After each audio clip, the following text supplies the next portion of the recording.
you're all doing good. A warm welcome to another very interesting episode of our podcast initiative titled Everyday Decoloniality, a multicultural initiative. And today we have with us Dr. Rajashree Bargohain from the Yonfula Centenary College, Bhutan. And she's going to talk about the different problems of the already existing issues of racism that has aggravated further at the time of COVID-19 in India. So, a very warm welcome, Raj. So, to begin with, let me just start with a very general question. Usually, when we engage with the notion of racism, consciously or unconsciously, usually what happens is like we limit ourselves within the parameters of blackness and whiteness. But if we see around the world, we can like clearly observe that since the inception of racism, the racial dynamics have always been shaped beyond the color binaries: communal racism, class racism, caste racism, geographical racism, religious racism, and so many other forms. But what is really surprising is a major section of global society still fails to or deliberately does not acknowledge these multiple dimensions of racism, which are still very much alive. So, as an individual and belonging to the northeastern part of India, or specifically from the state Assam, what do you think about it? What could be the possible reasons? Thank you, Sayan.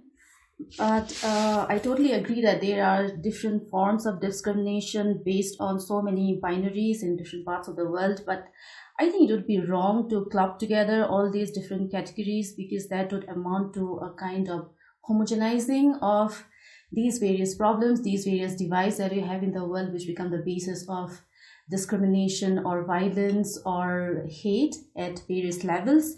And I think they all require to be addressed in terms of the specific nature of the discrimination involved in each of these binaries, in each of these categories. But having said that, I think in the current crisis generated by this worldwide pandemic, I think it has highlighted racist hatred or discrimination at many different levels, which sometimes goes beyond the color divide or beyond the color binaries. For example, if you look at the discrimination that is being faced by Chinese Americans in the USA, in Europe, or any other part of the world, in fact, it is not, so you cannot just call it discrimination against people belonging to a certain race, because Chinese people or people of Chinese origin, they are facing discrimination even in countries like Japan, which is both at the mass level, at the popular level, and sometimes even at the institutional level. There are reports of discrimination being faced by people from China in different countries of Southeast Asia. They have been discriminated against, or they are made to feel unwelcome. They have experienced violence in sometimes within territories belonging to their own country. For example, people from mainland China, they are being discriminated by people from Hong Kong. Even within mainland China, people belonging to Wuhan or to Hubei province, they are being discriminated in other parts of China.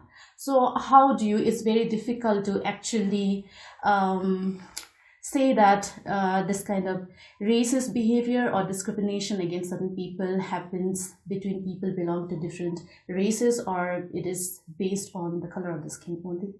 It actually goes beyond that.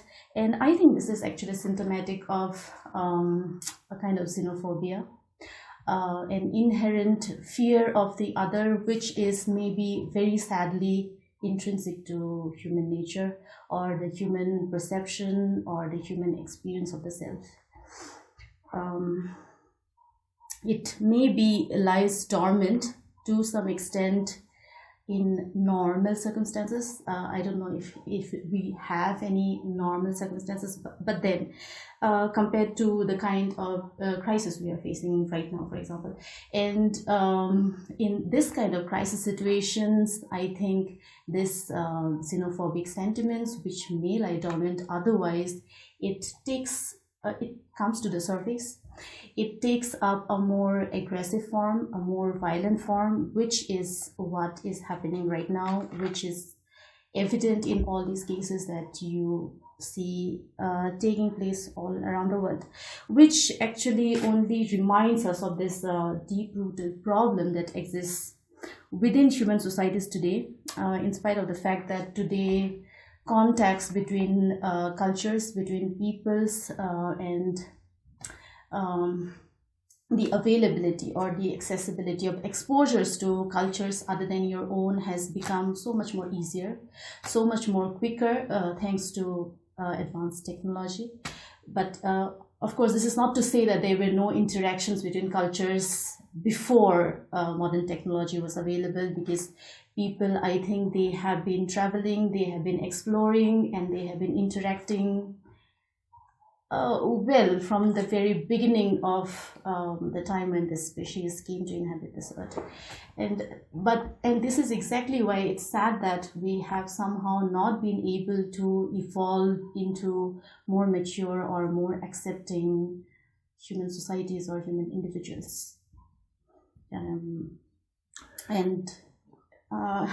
Human beings or human groups they are usually they are quick to associate a particular catastrophe taking part in one part of the world with a particular cultural group, or with a particular political group, or with a particular ethnic group, and they quickly associate it with their culture, with their habits, sometimes with their history, popular history, actually. And this is how, if you remember, when this epidemic, it broke out in the beginning in Wuhan, and it had not yet spread to other parts of the world or other continents yet, and there were so many viral videos all over social media which were about the food habits of the Chinese people, and these were connected to this outbreak of a deadly virus. And this is how people usually they start developing a kind of rationale for their xenophobic behavior by floating or by circulating stereotypical notions about the culture or habits of a people, and this somehow it becomes normalized within these groups, and they are quick to blame the very people for the sufferings that they may be undergoing at a certain point, and they are, after that, they are considered a threat to any other people or any other groups that they may come into contact with. Right. I mean, in fact, this is very interesting, because when you were sharing about how the people from the Wuhan and the Hubei province, because the coronavirus erupted basically or majorly from these two places and then spread across China and then to the world, are being discriminated. And that actually brings to the fore the notion of provincial racism. And also then in terms of food habits as well, like, I mean, and this is not new, as you pointed out, it's going on for a long time.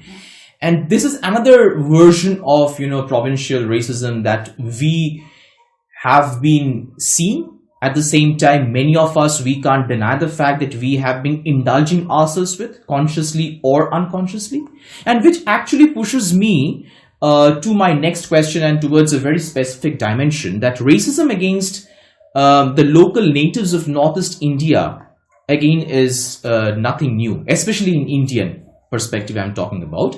And the very process of generalizing the people from the Northeast as merely Northeasterners and not acknowledging their social, cultural, racial, ethnic, geographical, and communal differences, it's itself a form of racism, I feel. And apart from it, the natives from Northeast have always been ridiculed as chinkies, Chinaman, momos, chow mein, etc. across the country. And what is really surprising is that it has been so much normalized and naturalized that except the people who are being ridiculed, no one really bothers about it. And with the advent of COVID-19, this normalization of racism has taken another major step, and as the Northeasterners are referred to as coronavirus, and they are being subjected to several forms of physical and mental agonies. And for instance, I mean, we have so many instances, taking place across the country. I mean, a few weeks back in New Delhi, we came to know that a biker spat on a girl and called her coronavirus and ran away. A Manipuri boy was not allowed to enter the shop by the security guard because he looked like a Chinese, and the guard was afraid that he might be a carrier of coronavirus. And there have been so many other instances across the country. So being a native resident of Assam, and obviously with respect to your experiences, what are some of the prominent factors you think that keep on preserving and reconfiguring these compartments of racism in contemporary India? Yeah, discrimination faced by people from Northeast India is not new, and there may be so many reasons why this is happening, but I think the most fundamental reason for this is largely the fact that they do not fit, or at least there has not been sufficient attempt to make them fit into the national imagination of what an Indian looks like or what an Indian is expected to look like. And this is owing to a certain amount of historical and cultural isolation. That's true, but mostly this is due to their difference. That could be in terms of their genotypical features. It could be in terms of their appearance, in terms of their dressing habits, or their food habits, or the kind of social relations that they have, the kind of cultural practices they have. But now the important question is that just because somebody feels different from you, why would you immediately want to attack that person or behave violently with that person? I believe that this is perhaps because of the human inability to accommodate anything or anybody that is different. That which is different is an anomaly, it's an aberration, and the most general impulse would be to eliminate it. And perhaps this is the reason why this kind of discrimination or racist violence or racist crimes against Northeast people has continued, and it has been impossible to imagine them as a part of the larger Indian culture till now. Now, coming to the question of why this recent upsurge of violence and hate towards people from Northeast India in the current situation, one explanation would be that any moment of crisis always makes sentiments such as patriotism or nationalism more pronounced, more stronger, more urgent, more aggressive. And the current measures taken in the country in order to fight this, the effects of this pandemic or the spread of this pandemic, they have been viewed, or they are being promoted as India's fight against the COVID-19 pandemic. And now I want to draw attention to the use of this battle imagery and phraseology that is being employed in the country right now. Such as frontline fighters, frontline soldiers. And this is so basically right now, if you are staying indoors as an Indian, you are providing support to your country, which is fighting a war. There is obviously an appeal to your sense of patriotism for a nation, for your nation in a moment of crisis, which is fine to some extent, but then the problem is that it leads to other forms of violent, more aggressive behavior, such as abuse and hate towards foreigners or anybody who is perceived to be a foreigner for that matter. And this is why increased intolerance of the person from the Northeast who is perceived as a foreigner. And just like I told you, this is basically because of the inability to fit them into the general notion of who is an Indian. So the person from the Northeast, he does not, he is perhaps not Indian enough, and this is why he is a threat and he is perceived as an enemy at some level, and this is why this kind of behavior becomes justified. That's how perhaps the psychology is working right now. Another reason could be their affinity to people of East Asian or Southeast Asian origin, whether it be in terms of their physical appearance or in terms of their shared cultural features. There are so many stereotypes, especially regarding the Chinese people among the Indian populations, or I don't know, these kind of notions, they may be common even in other parts of the world. And there are so many jokes, extremely common jokes, which are in circulation about China, regarding their culture, regarding their food habits, or sometimes even regarding their politics. And these jokes are, they are just, they, of course, they are based upon or a certain amount of they carry a certain amount of casual racist undertones, but they are just passed off as, you know, just fun or cool, and they become normalized. And this is not something that is taking place right now, because China was the place where this virus originated, but these are in circulation all the time. And these kind of stereotypical notions, actually, they help to justify ridiculing or hating or behaving violently towards any person who may seem to be similar in some way to any of these people that you talk about in these jokes that you have.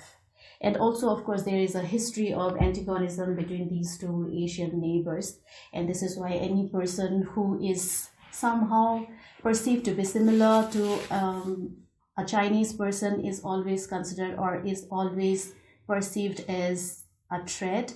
He is always suspect. There is a level of mistrust between these two cultures, so that cannot be denied.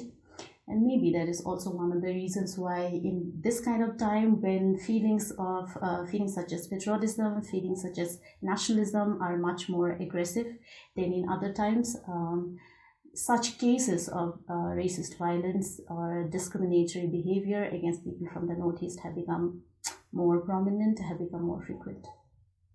Yes, in fact, when I was listening to you, I was just wondering that this very pandemic that we are, this biomedical pandemic that we are talking about, COVID-19, it's not just a biomedical pandemic. In fact, it has opened up so many avenues of different forms of racial, cultural, and gender pandemics, and these were already existent. During our conversation also, it came up back and forth that these are nothing new, but as if it is like undergoing a kind of reconfiguration, a reassertion, and a renormalization. Once again, new logics are, coming up to the forefront. So I was just wondering to ask you that now these things which have been existing for a long time, against these things, so many strict laws and regulations have been introduced.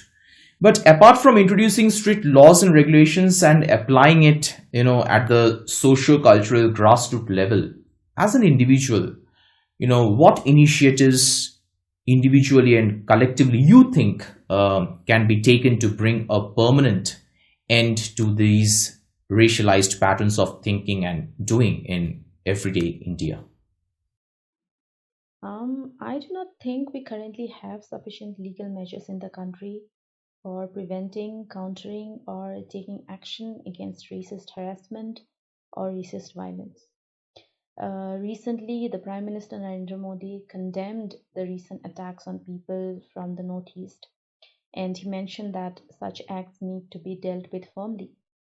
But then, what we really require as an urgent step in the country right now is the framing of strict laws so that such acts do not go unpunished, and a clear message can be sent to the people in general that such behavior is not acceptable and it carries serious consequences.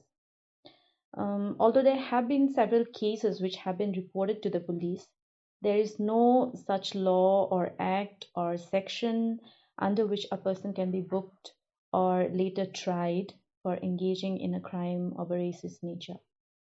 Therefore, we need to break out of this denial mode and accept that racism does exist in the country, and we need to define legally what constitutes racist behavior and take steps on a legal plane so that the occurrence of such incidents can be curbed in the future.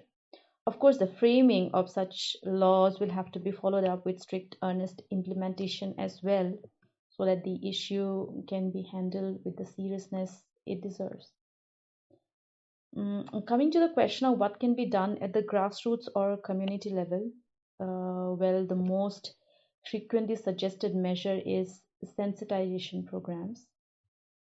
The people in other parts of the country must be educated about the cultures and peoples of Northeast India through better and proper exposure and by including them in the national picture of the country. They need to stop presenting the people of this region as alien, exotic tribals, but as modern individuals who are parts of societies with rich cultures and rich histories and who form an integral part of the country. Also, I believe a crucial role in this regard can also be played by education. Through the right kind of education, we can create people and societies which are more accommodating and more accepting of anyone who is different from them culturally, racially, or even in terms of their religious practices. Now, when I say education, I mean both in its restricted formal sense as well as in the broader sense of the term. But this cannot be achieved through an education system which is completely examination oriented, which is simply aimed at generating certificate holders, because this type of education system has clearly not served any real purpose so far. We must develop an education system which is sincerely aimed at producing more refined individuals, more mature societies, and better human beings in general. Right. In fact, I mean, you are very much correct. Like when I was listening to you, I was just thinking that you see the education system is very important. And also when we mean by the education system, it's not just the institution, or to be specific, not just the the school institution or the college institution or the research institution. I mean, it's a family institution, the social institution, and like we are first born into we just move from one institution to another from the time of a very birth. So I think all the institutions need to realize that what is being taught and what are the things that are being disseminated or communicated to a small child, and with what kind of knowledges that a small child grows up. I mean, I wish we could continue with the conversation, but we have to finally stop, and I'm pretty sure we will continue with it in other modes and other forms in the near future.